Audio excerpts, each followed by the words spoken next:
Они не были запущены по нескольким причинам, так если можно сказать. Во-первых, они были не подсоединены к электросети. Не были подсоединены, вернее, к электросети. И второе, что они были построены с нарушением конструктива.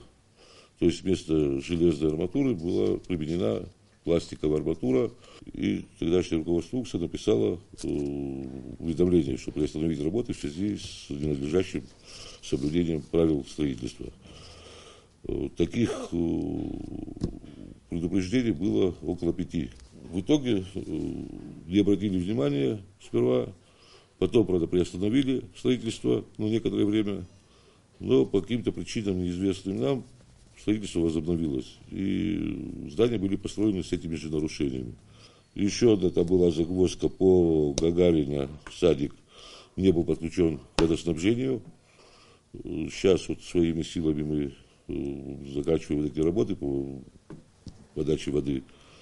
И вот такие вот нарушения. Естественно, учитывая, что это именно детские сады или какое-то другое сооружение, так вот экспериментировать, наверное, было нельзя. Но подрядчик совершил ряд таких ошибок, в связи с чем вот сегодня до сих пор эти садики не запущены.